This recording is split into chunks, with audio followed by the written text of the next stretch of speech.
प्रभाव नहीं डाल सकता। इसलिए जितना हो सके भगवान नाम का जप करो और भगवान को अपना मानो, अपने को भगवान का मानो, अपने को संसारी मानकर भजन करोगे बरकत नहीं आएगी। वे लोग धन भागी के सत्ता मिलने के बाद, वाहवाही मिलने के बाद भी संत द्वार तक पहुंचने का सौभाग्य, नहीं तो मैं लंकापति रावण, फिर मरो बाबा।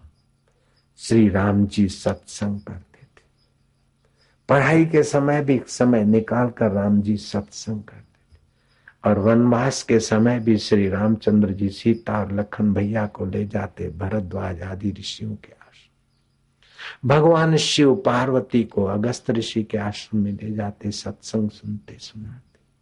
श्री कृष्ण युद्ध के मैदान में अपने प्रिय अर्जुन को सत्संग सुनाते।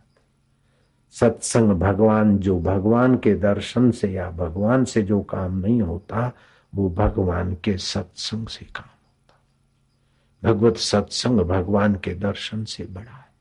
सुबह के सत्संग में सुना था कि देव ऋषि नारद को हुआ कि मैं द्वारकाधीश के दर्शन करने जाऊं।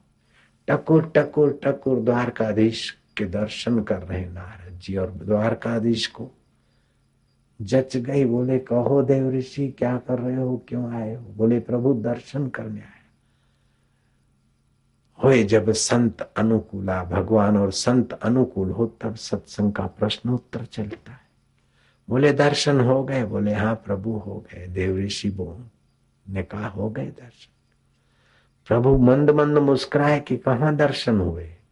बोले हो गए, आप विराजमान है, मैं देख रहा हूं आपको। बोले ऐसे दर्शन तो कंस को भी हुए थे, शिशुपाल को भी हुए थे, दंतवक्र को भी हुए थे, पूतना को भी हुए थे। मम दर्शन फल परम अनुपा, जीव पावे निज सहज स्वरूपा। मेरा दर्शन, ये तो मेरे विशिष्ट रूप का दर्शन कर रहे हो, मेरा दर्शन।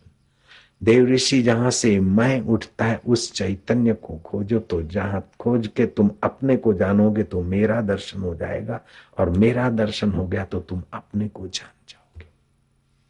अभी तो मेरा ये, जैसे तुम्हारा शरीर माया विद्या का है, मेरा शरीर ये माया का है, लेकिन मेरा शरीर मैं जहां से उठती है और तुम्हारे यहां से मैं उठती है, वो दोनों की मैं का आधार, जिसकी सत्ता से मेरी आंख देखती है उसी सत्ता से तुम्हारी आंख, जिस सत्ता से मेरा मन सोचता है तुम्हारा मन उसी सत्ता से सोचता है, जिस सत्ता से मेरी बुद्धि निर्णय करती और निर्णय बदलती है फिर भी जो नहीं बदलता वो मेरा आत्म स्वरूप हो। नारद जी तुम अपने आप में खोजो, नारद जी जाओ तुमको सत्संग मिलेगा।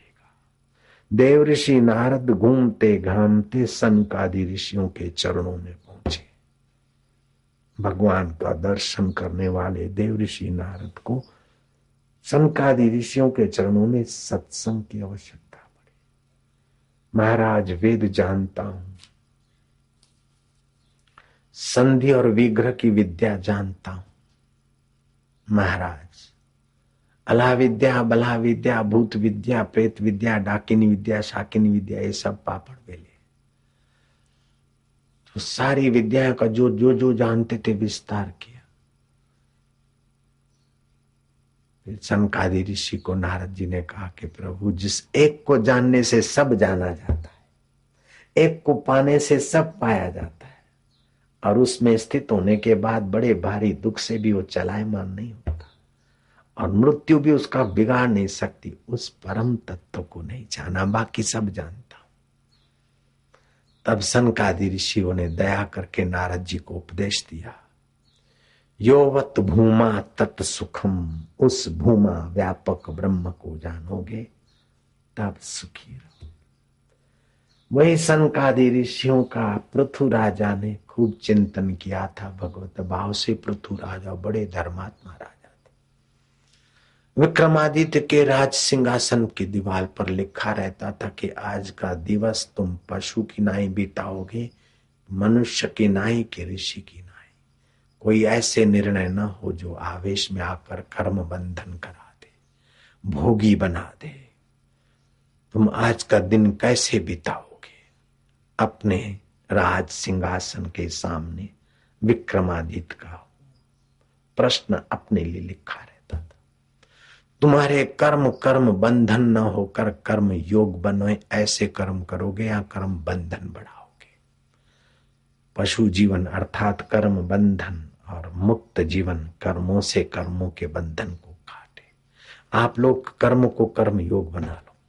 जयराम जी, न्यायाधीश से फांसी की सजा देना का अवसर आता है, फांसी की सजा दे दो, पाप नहीं लगेगा। लेकिन किसी के दबाव में या द्वेष में आवेश में आकर 2 महीने की सजा देते हो तो कर्म बंधन हो जाएगा।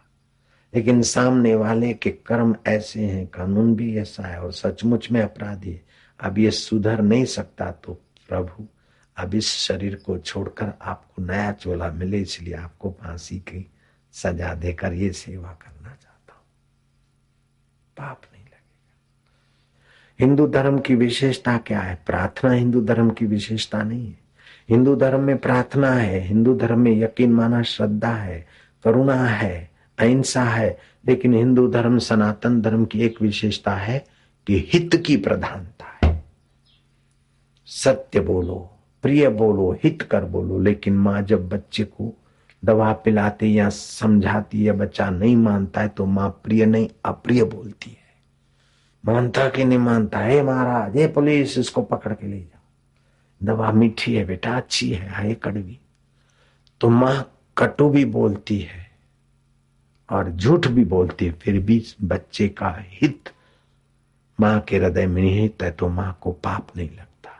ऐसे जीवात्मा का जिसमें हित हो और जीवात्मा मुक्ति के मार्ग में जाए, वो सारे कर्म पुण्यमय कर्म है। ये सनातन धर्म की विशेषता है। और मजहबों में एक एक विशेषता है, लेकिन सनातन धर्म में यकीन की, श्रद्धा की भी है, प्रार्थना की भी है, अहिंसा की भी है, लेकिन सामने वाले का हित। किसी ने कहा कि चाकू मार दूंगा, आप थाने में रिपोर्ट करो। किसी ने चाकू दिखा दिया, कमिश्नर को रिपोर्ट करो। लेकिन तीसरा आदमी डॉक्टर, उसने आपको बेहोश करके चाकू घुमा डाला और सारन गांठ निकाल दी अथवा और कुछ किया, फिर टांके मारे, आपको बेहोशी से होश में लाया और फिर आपसे वो पैसा मांगता, आप उसे पैसा दो, क्योंकि उसने चाकू मारा। उन्होंने तो खाली मारने की धमकी दी, उसने तो चाकू से काट पीट के बहुत सारा कुछ निकाल भी दिया। फिर भी डॉक्टर ने ऑपरेशन किया है तो शल्य क्रिया किया हित की भावना से। ऐसे ही माता पिता गुरुजन सामने वाले के साथ हित की भावना से व्यवहार करते तो उसको दोष नहीं लगता। न्यायाधीश सामने वाले की हित की भावना से सजा दे। माता पिता या बंधु अपने आश्रितों के हित की भावना से उनका ताड़न अनुशासन करे, उन्हें पाप नहीं लगता। लेकिन जब अपना हित होता और सामने का अहित हो तो कर्म बंधन बन जाता है। पत्नी का हित हो ऐसा पति का व्यवहार, समझो पति नहीं, पति के रूप में वो परमात्मा है। पत्नी का हित हो ऐसा पति के द्वारा व्यवहार, ऐसे ही पति का हित हो ऐसा पत्नी के द्वारा व्यवहार। पत्नी नहीं, उसके लिए तो वो साक्षात अर्धांगिनी लक्ष्मी रूपा है, पति को नारायण बना देगी। हार श्रृंगार करके फिल्म में ले गए पति को, कमर तोड़ कार्यक्रम में घसीट लिया, बॉयकट कर लिया, डिस्को कर लिया, वो पत्नी तो क्या है, अब दूसरे शब्द हम बोल नहीं पाते। लेकिन पति का विकारी जीवन धीरे धीरे संयमी बन जाए, पत्नी का